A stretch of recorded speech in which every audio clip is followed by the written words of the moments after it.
بابا فرید کی ایک زندہ کرامت بتا دوں. میں کرامت وہی سناؤں گا جس کو ہر کوئی دیکھ بھی سکتا ہے اور محسوس بھی کر سکتا ہے. میں کرامت آپ کے آگے وہ رکھوں گا جس کو کوئی بھی دیکھ سکتا ہے. آج بھی آپ جا کے اس کرامت کو ابھی دیکھ سکتے ہیں. ایک زندہ کرامت بتاؤں بابا فرید کی, ایک زندہ کرامت بتاؤں داتا علی حجویری کی, ایک زندہ کرامت بتاؤں حافظ عبد الکریم رحمت اللہ علیہ کی, ایک زندہ کرامت بتاؤں غوث اعظم کی, مجدد الفسانی کی, بہاؤالدین نقشبند کی. ان کی زندہ کرامت یہ ہے, بابا فرید نے خود تو ساری زندگی اللہ کا ذکر کیا, خود زندگی میں تو لوگوں کو اللہ کا ذکر کرایا.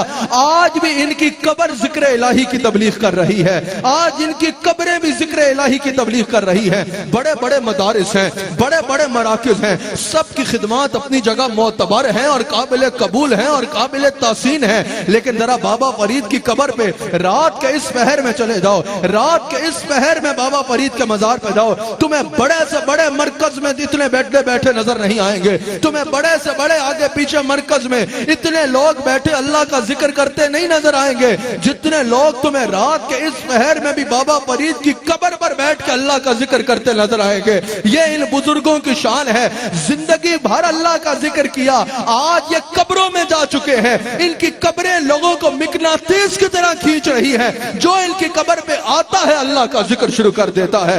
جاؤ نا بابا فرید کے مزار پہ. یاد رکھنا, جاہلوں کو دیکھ کے فیصلہ نہ کرنا. ہمارے پہ بات کرو تو ہمارے جاہلوں کو دیکھ کے نہ کرنا, ہمارے اہل علم لوگوں کو دیکھ کے کرنا, ہمارے پڑھے لکھے لوگوں کو دیکھ کے کرنا, ہمارے صحیح العقیدہ لوگوں کو دیکھ کے کرنا. جاہل ہر جگہ ہوتے ہیں اور اپنے کاموں میں مصروف ہوتے ہیں. آؤ نا ذرا بابا فرید کے مزار پہ, اس وقت چلو بابا فرید کے مزار پہ, اس وقت چلو داتا علی حجویری کے مزار پہ. وہاں کیا ہو رہا ہوگا؟ قبر کی ایک جانب بیٹھ کے کوئی ذکر کر رہا ہوگا, دوسری جانب بیٹھ کے کوئی قرآن پڑھ رہا ہوگا, اس طرف بیٹھ کے کوئی قبر سے نہیں اللہ سے دعا کر رہا ہوگا, اللہ سے دعا کر رہا ہوگا. تو پتا چلا ان بزرگوں کی یہ شان ہے, دنیا سے جا چکے ہیں لیکن آج بھی اپنی قبروں پہ لوگوں کو بلا کے اللہ کا ذکر کروا رہے ہیں, اللہ کا ذکر کروا رہے ہیں. یاد رکھنا یہ ان اولیاء کی شان ہے. پھر حضرت بابا فرید نے اسی ذکر و فکر کے ذریعے, اسی عبادت و ریاضت کے ذریعے, اسی علم اور اس پہ علم پہ عمل کے ذریعے اللہ کا قرب پایا, اور اللہ نے آپ پہ اپنا وہ رنگ چڑھایا جو آج 780 سال بھی بعد دنیا کو نظر آ رہا ہے. 780 سال بعد بھی جس رنگ کو دنیا دیکھ رہی ہے. یہاں بیٹھے اور پوری دنیا میں سننے والے ناظرین کی توجہ چاہتا ہوں. مفسرین نے کہا اے دین اللہ, اس سے مراد اللہ کا دین ہے. پھر الزم دین اللہ, اس سے مراد یہ ہے کہ اللہ کے دین کو تھام لو, اللہ کے دین کے ساتھ مضبوطی کے ساتھ جڑ جاؤ. آج ہم بابا فرید سے محبت کیوں کرتے ہیں؟ کوئی دنیاوی رشتہ ہے؟ ابے دنیاوی رشتہ تو علامہ فیصل صاحب نے اپنے پردادا کی قبر نہیں دیکھی ہوگی, فاروق میروی صاحب نے اپنے پردادا کی قبر نہیں دیکھی ہوگی. دنیاوی رشتہ تو 3 پشتیں پیچھے بھی جا کے انسان وہاں جانا ضروری نہیں سمجھتا, انسان وہاں جانا کوئی خطا ضروری نہیں سمجھتا. 780 سال پرانے بزرگ کے ساتھ ایسی محبت کہ اس دور میں بھی لوگ دور دور سے چلے آتے ہیں. اس دور میں جب 2 وقت کی روٹی کھانا لوگوں کے لیے مشکل ہو گیا ہوا ہے, 2 وقت کی روٹی پکانا لوگوں کے لیے گھروں میں مشکل ہوا ہے, اس مہنگائی کے دور میں بھی لوگ دور دور سے سفر کر کے بابا فرید کے مزار پہ آتے ہیں. آخر یہ کون سا رشتہ ہے؟ آخر اس محبت کی بنیاد کیا ہے؟ آخر اس محبت کی وجہ کیا ہے؟ اس محبت کی وجہ فقط یہ ہے کہ یہ اللہ کے دین کو تھامے ہوئے تھے, انہوں نے اللہ کے دین کو تھام لیا. یاد رکھنا یہ کروڑوں لوگ جو تمہیں بابا فرید کے مزار پہ آتے نظر آتے ہیں, سال بھر جو تمہیں کروڑوں لوگ بابا فرید سے محبت کرتے نظر آتے ہیں, بابا فرید کے مزار پہ جو جمگٹے آپ کو مخلوق کے نظر آتے ہیں, یہ کون لوگ ہیں؟ کوئی بھی صحیح العقیدہ سنی یہاں شرک کرنے نہیں آتا. اگر کوئی شرک کرنے آتا ہے تو وہ گمراہ ہوگا, وہ مشرک ہوگا. لیکن شرک کی تعریف آپ کی من پسند نہیں ہوگی. شرک کی تعریف وہ ہوگی جو ہمارے بزرگوں نے قرآن و حدیث کی روشنی میں بتائی ہے. کوئی بھی صحیح العقیدہ سنی یہاں شرک کرنے نہیں آتا.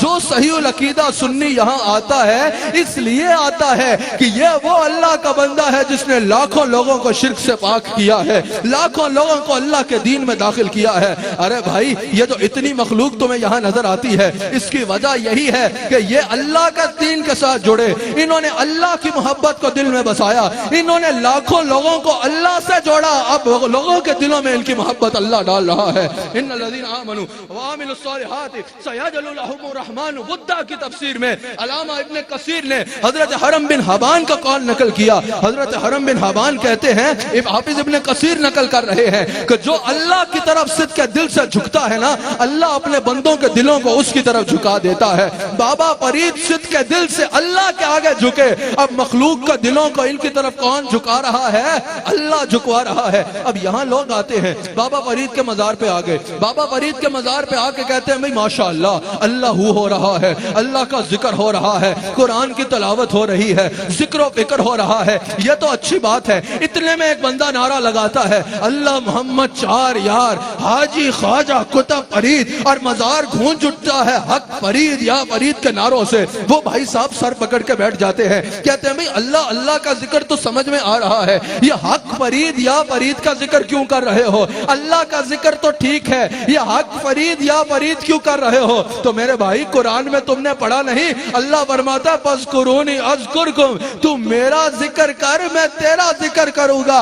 بابا فرید نے ساری زندگی اللہ اللہ کیا، اب فرید فرید اللہ کروا رہا ہے، اب بابا فرید کے نعرے اللہ لگوا رہا ہے، اب بابا فرید کا ذکر اللہ کروا رہا ہے۔ میں نے کہا نا ایویں ہی نہیں فرید فرید ہوندی، ایسے ہی نہیں ہر طرح بابا فرید کا ذکر ہو رہا، ایسے ہی نہیں دنیا کے چار جانب تم کہیں بھی کسی کونے میں چلے جاؤ، چار دانگی عالم میں تمہیں حق فرید یا فرید کی صدائیں سنائی دیں گی۔ حضرت بابا فرید رحمت اللہ تعالی علیہ نے اللہ کے دین کو تھاما، اللہ کے دین کو تھام لیا، دل میں اللہ کی محبت کا بسایا۔ اب اپنی مخلوق کے دل میں ان کی محبت اللہ ڈال رہا ہے، اللہ ڈال رہا ہے۔ اور اگر تم بھی یہ مقام چاہتے ہو، حضرت بابا فرید کا مقام، حضرت بابا فرید کا رتبہ، حضرت بابا فرید کی شان ہسٹری نہیں ہے کہ بس اس کو پڑھ کے واہ واہ کر دو۔ تم نے بھی اس منزل پہ چلنا ہے، تم نے بھی اللہ کا ولی بننا ہے، تم نے بھی اللہ کا مقرب بننا ہے، تم نے بھی اللہ کی معرفت حاصل کرنی ہے۔ اور یہ ممکن کیسے ہوگا؟ اللہ کے دین کا مضبوطی سے تھام لو، صبغۃ اللہ، تم پہ اللہ کا رنگ چڑھ جائے گا۔